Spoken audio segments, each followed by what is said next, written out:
प्रिय भाई बहनों, सबको जय मसीह की। जैसे ये सवाल है, हम लोग क्यों कहते हैं बार बार आपको वचन पढ़ने के लिए और मुख्यतः नया नियम पढ़ने के लिए ना? अगर आप वचन को सीखना चाहते हैं, परमेश्वर के वचन को सीखना चाहते हैं, आप परमेश्वर की सच्ची सेवकाई करना चाहते हैं, तो वचन को पढ़ना बहुत ज़रूरी है ना? वचन को पढ़ने का मतलब है प्रभु यीशु मसीह से संगति करना। जैसे प्रार्थना करने का मतलब है अपनी बात परमेश्वर को बताना, और वचन पढ़ने का मतलब क्या है? परमेश्वर की बात को सुनना।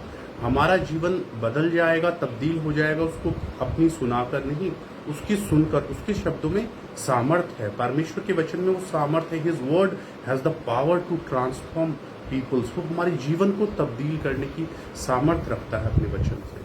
देखिए, प्रभु यीशु मसीह ही परमेश्वर का वचन है। लिखित वचन कौन है परमेश्वर का? यीशु कौन है ना? यीशु परमेश्वर का पुत्र है, यीशु हमारा प्रभु है, हमारे उद्धार करता है। लेकिन यीशु ही जीविता वचन है परमेश्वर का। स्तुति को उसके मुंह का शब्द है। जब यूहन्ना रचित सुसमाचार के पहले अध्याय के पहले वचन में हमने देखा क्या लिखा है? आदि में वचन था, वचन परमेश्वर के साथ था और वचन ही परमेश्वर था। यानी कि जो लिखा हुआ शब्द है बाइबल का, वो क्या है? वही परमेश्वर है। और 14वीं आयत ऐसा बताती है, वचन देहधारी हुआ, है ना? यानी वचन ने ही, परमेश्वर के मुंह के शब्द ने शरीर का रूप लिया। और जब आप वचन से संगति कर रहे हैं, तो आप किससे संगति कर रहे हैं? परमेश्वर से संगति कर रहे हैं। बिना वचन को पढ़े हुए आप परमेश्वर से संगति कर ही नहीं पाएंगे। वचन को आदर करना, परमेश्वर को आदर करना है। वचन की बात को सुनना, परमेश्वर की बात को सुनना है। इसको हम देखेंगे जब दोबारा आप पढ़ सकते हैं 1 यूहन्ना उसके 1 अध्याय का पहला वचन। उसमें लिखा है कि जीवन के वचन का हम लोगों ने दर्शन किया। जीवन का वचन कौन? यूहन्ना जो प्रेरित थे वो बता रहे, प्रभु यीशु मसीह का हमने दर्शन किया। इब्रानियों में आप इसको देख सकते हैं। इब्रानियों की पुस्तक 1 अध्याय का 2रा वचन, इन अंतिम दिनों में लिखा है, उसने अपने वचन के द्वारा हमसे बात करी, है ना? और उस वचन के द्वारा, जिसके द्वारा उसने सारी सृष्टि की रचना करी थी। सारी सृष्टि की रचना परमेश्वर ने कैसे करी थी? उत्पत्ति की पुस्तक में हम देखते हैं, उसने मुंह से कहा था कि उजियारा हो, उजियारा हो गया था, है ना? और उसने कहा था धरती आसमान बने। उसने सब कुछ कैसे? मुंह के शब्द के द्वारा। उसी शब्द को उसने देह का रूप देकर भेजा। दर्दनाक मृत्यु हमारे लिए उठाई, हमारे पापों के कारण यीशु क्रूस पर मारे गए, हमें नया जीवन दिया। प्रिय भाई बहनों, जब आप परमेश्वर के वचन के साथ संगति कर रहे हैं, जब आप परमेश्वर के वचन को बेपनाह जानना चाह रहे हैं, इसका मतलब आप यीशु से संगति कर रहे हैं। अगर आप परमेश्वर के वचन का पालन कर रहे हैं, तो आप यीशु की बातों का पालन कर रहे हैं। जैसे 6 का 63 यूहन्ना हमें ऐसा बताता है, जो बातें मैंने तुमसे कही वो आत्मा है। यानी वचन क्या है? आत्मा की कही गई बातें। इसलिए जब तुम सत्य को जानोगे, सत्य तुम्हें स्वतंत्र करेगा। सत्य क्या है? परमेश्वर का वचन ही वो सत्य है। 17 का 17 यूहन्ना ऐसा बताता है। इसीलिए जितना आप परमेश्वर को जानना चाहते हैं, जितना आप वचन को जानते होंगे, उतना आप परमेश्वर को जानते हैं। जब कहा गया मार्ग, सत्य और जीवन कौन है? प्रभु यीशु मसीह। तो मार्ग क्या हुआ? वचन। प्रभु यीशु मसीह वचन है। सत्य क्या हुआ? वचन।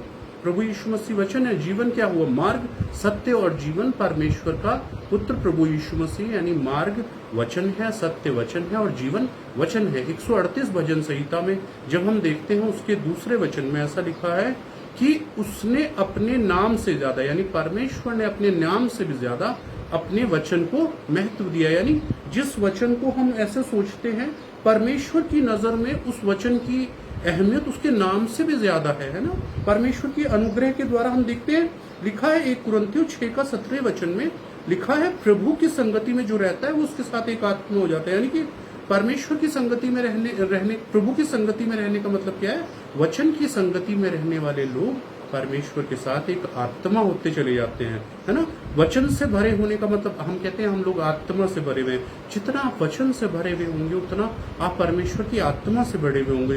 हम कहते हैं प्रभु में हम लोग बढ़ रहे हैं। प्रभु में बढ़ने का सचमुच में मायना क्या है? इसको बार बार हमने दोहराया। प्रभु में बढ़ने का मायना है यीशु के रूप में परिवर्तित होना, यानी आदतों में, स्वभाव में और चरित्र में।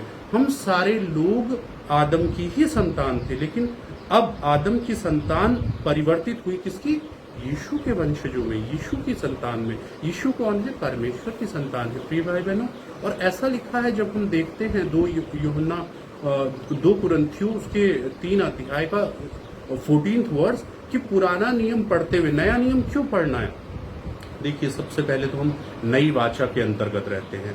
पुराना नियम पढ़ते हुए उन लोगों की आंखों पर पर्दा पड़ा रहता है जो मसीह में उठ जाता है। स्तुति हो।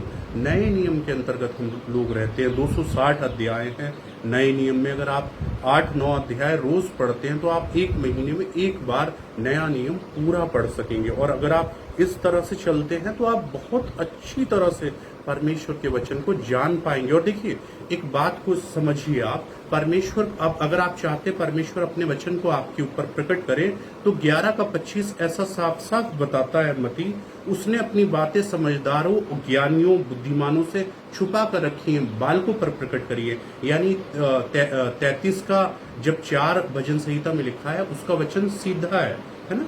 तो सीधे मन से अगर आप उसे अपने बहुत ही अपनी तरह से ट्रांसलेट करना चाहते हैं जैसे आज मनुष्य कर रहा है, तो इस तरह से उसकी बातें आपको समझ में नहीं आएंगी। 3:32 ऐसा बताता है साफ साफ नीति वचन कि अपने भेद परमेश्वर सीधे लोगों पर खोलते हैं। इसलिए सीधे बनिए प्रिय भाई बहनों। अगर आप समझना चाहते हैं परमेश्वर का वचन, 25 भजन संहिता भी इसके बारे में बताता है कि परमेश्वर ने अपने भेदों को नम्र लोगों पर खोला है ना।